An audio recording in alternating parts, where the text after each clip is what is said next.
madaxweyne mudane xaaf golihiisa wasiirada golihiisa baarlamaanka galmudug iyo golaha wasiiradu ila socda aniga iyo labada aqalka sare ee baarlamaanka uu hogaaminayo gudoomiye ku-xigeenka koowaad abshir bukhaari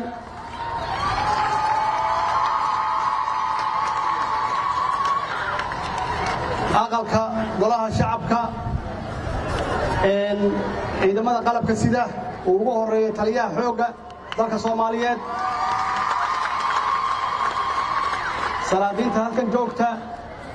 culummada guud ahaan shacabweynaha reer galmudug assalaamu calaykum waraxmatullaahi wabarakaatuh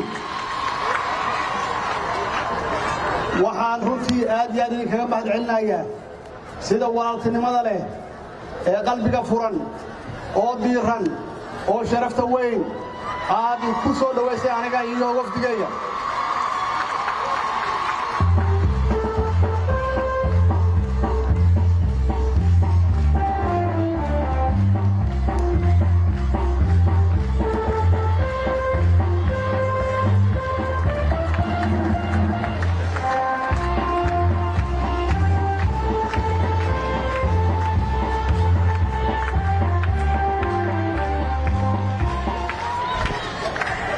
waxay ka turjumaysaa wadannimadiina waxay ka turjumaysaa dawlad jaceylkiina waxay ka turjumaysaa saad u jeceshihiin midnimada waxay ka turjumaysaa sidaad u jeceshihiin martidiinna iyo madaxdiinna safarkan dheer aan soo galay oo aan maanta aan ku joogo magaalada Gaalkacyo magacan u bixiyay waa maqashay Soomaaliya waxa weeye waa safarkii dib u heshiisiinta Soomaaliyeed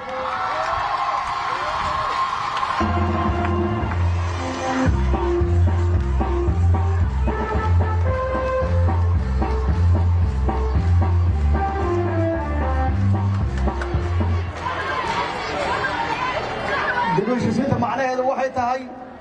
qof walba oo halkan jooga magaalada Gaalkacyo iyo qof walba Soomaaliyeed dhageysanaya laga bilaabo maanta inay noqdaan nabadoono oo aniga iyo madaxweynaha xaafan ugu horeyno waxaan rabaa magaaladan Gaalkacyo inay noqoto hooygii iyo hooyadii dib u heshiisiinta Soomaaliyeed waa magaalo taariikhi ah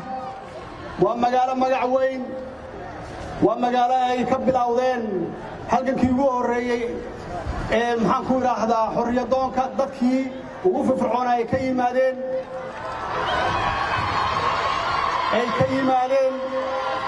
siyaasiyiinteennii ugu wanaagsanaa ugu horeeyay Allah u naxariistay Cabdullaahi Ciise barnaamijka ugu horeeyay Soomaaliya barnaamijkii ku xigay Cabdirashiid Cali Sharmaake Allah u naxariistay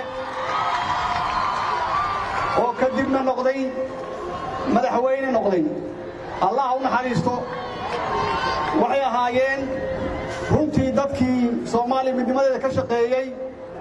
oo ay ahayd inaan sii xoojino inaan wadno ma aha inaan dib u noqonno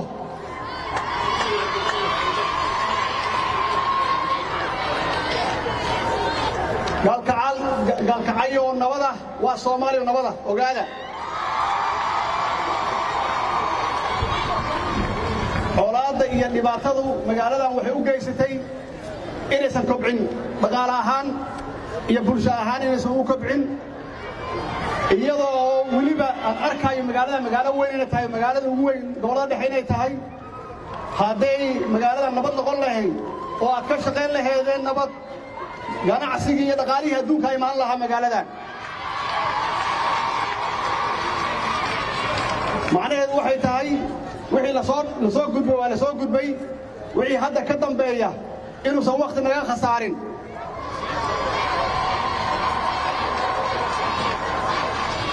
inaan xasuusnaano inaan nahay dad waala ah dad ehel ah wiil iyo abtigiis inaan nahay inaan xasuusnaano su'aashu waxay tahay marka gaalkacyo ma waxay ku tartamaysaa colaadda mise waxay ku tartamaysaa nabad iyo horumarka go'aankaas idinkaas ka leh idinkeena idinka go'daa annagu waxaan idin qaban karnaa oo keliya in aan isu kiinkeenno inaan niyad wanaagsan dhexdiina aan ugu jirno si wanaagsan aan dib heshiisiinta uga shaqayno wax alla wixii loo baahan yahayna aan gelinno laakiin idinkaan idinka rabaa inaad keentaan nabaddaas waxaa laga rabaa inay keenaan koow salaadiinta culamaa'udiinka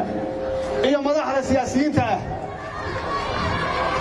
iyo idinka oo la doonaya inaad ku khasabtaan maxaa yeelay idinka way wax ku luminaya waa idinka horumarka waxbarashada dhaqaalaha idinka ku luminaya magaaladan waxaa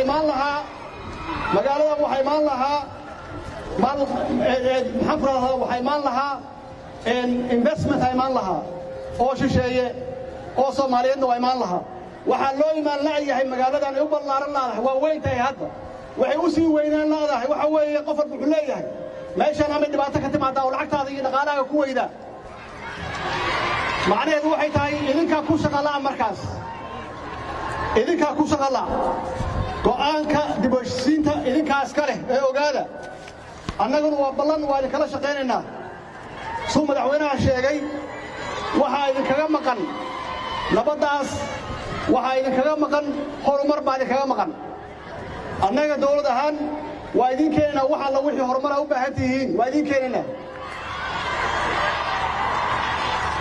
laakiin sidaad aniga ii soo dhawayseen maanta qof walba oo Soomaaliya waa in loo soo dhaweeyo walaalaha tihiin soo dhaweeya